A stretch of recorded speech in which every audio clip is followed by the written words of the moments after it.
Hey guys, it's Jinway304 here, and today I'm reviewing set 71856J's Transforming car. This set has 387 pieces, 5 minifigs, and released for $55 on January 1st, 2026. This set is actually better than I expected. I don't love the price of $55, but we'll get into that at the end. Overall, I think this one looks really good, has cool play features. We'll take a look at the build, then we'll look at the figures later on. Alright, so if we just move the box out of the way, we have the set all built up, and again, I do think it looks very, very good. We'll take a look at the car first. So starting out in its normal car mode, I guess, it looks pretty good.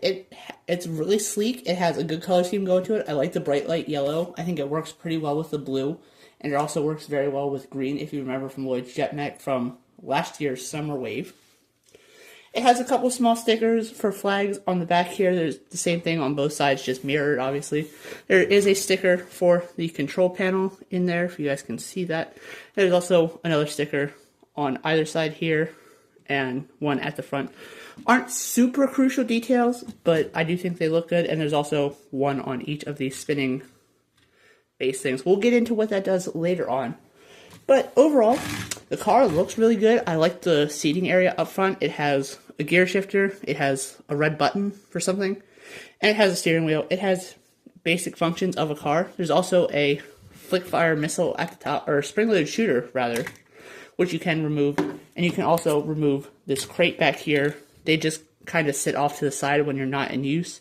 I didn't know that they just attached to the build itself when it wasn't being used. I had no idea about that. I thought they were just random things to add into the back, but it looks pretty good. Even, well, if you don't look at that, there's a couple jet boosters back here. I like the way this is built up. It makes it look like it has suspension, but it doesn't. It has a little bit of suspension, but that's just air built into the tires. Overall, I think the car looks really good. It has some nice sloping and just nice engine details. Now, for the play feature of this, the big thing. You hold the car at the back, turn it, and it reveals this dragon head, which looks absolutely incredible. It's gold and translucent yellow, which I think looks really good. There's a couple claws at the front on either side. I think that looks pretty cool. And then when you drive the car, these spinner crown things spin. My table is not very even, so that's why the back wheel is not spinning. I think that looks absolutely incredible. All four wheels are independent of each other, which is very nice. I think that just looks absolutely incredible and a really cool play feature. And then to spin it back, just flip it back like that, and now it's just a regular, unsuspecting truck. I think that's really, really cool, and I'm glad this is a play feature. This is very similar to Tormach's Shadow Blazer from Legends of Chima, if you guys are aware of that set. It does almost the exact same thing, just converts from like a tiger mode to like panther mode. Really cool set. This does pretty much the same thing, and I think it looks really cool. And I should also mention there are a couple clips on either side to put the ninja's swords when they're not being used. I think that's perfectly fine, and it does seat two figures, which is also fantastic. And I guess I'll show you guys what's inside the crate. It's nothing really special. It's just a couple sides, I guess, for Nia.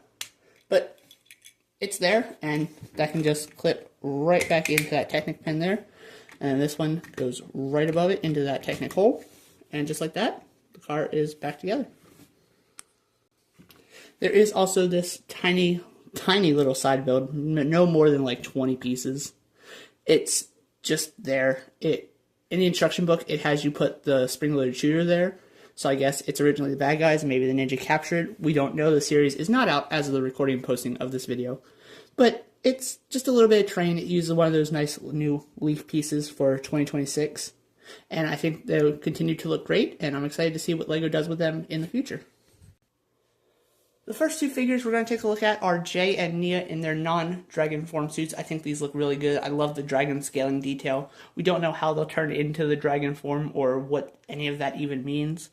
We will find out when the series releases. I believe it's expected between March and May, if I'm not mistaken. I'm not 100% sure. If you guys know, let me know in the comment section down below.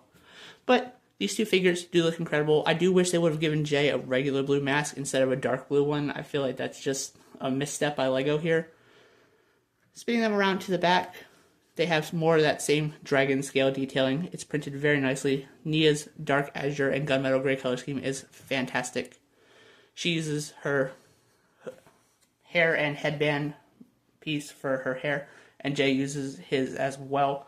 They both come with a golden katana, nothing too special, no crazy nunchucks for Jay or spear for Nia, anything like that. Just two regular standard katanas.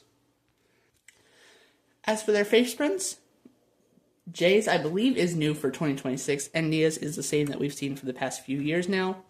Flipping them around to the back, they have a more alternate happy face, which I think is good that LEGO is continuing to do alternate faces for the Ninjago figures. I think these figures are both great. They do not come with any extra armor or anything, which is strange because all the other figures in the other sets have armor when they're not in dragon form. Don't know what that's about, but I'm sure it's a small detail that it's probably no big deal.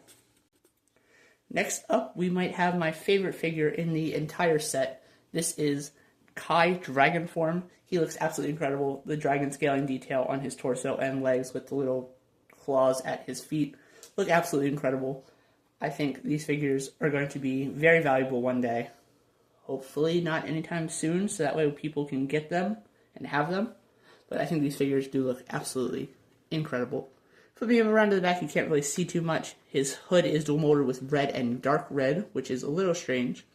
I guess it works. His wings are dark red. I wish they would have gone regular red for the wings, because the Dragonians from Dragons Rising Season 3 Part 1 used dark red for their wings. Just a small nitpick, his tailpiece is the same as all of the others, just molded in red this time. And when we take all that off, we get a better look at his torso print, and we can spin him around and see his alternate face and the back torso print, more of that dragon scaling with the gold printing. Looks absolutely incredible. And he does have that face that uses the visor, which we have seen before, just, it's there. I don't really display my figures with the visor face on. I'd have them as their standard minifig face.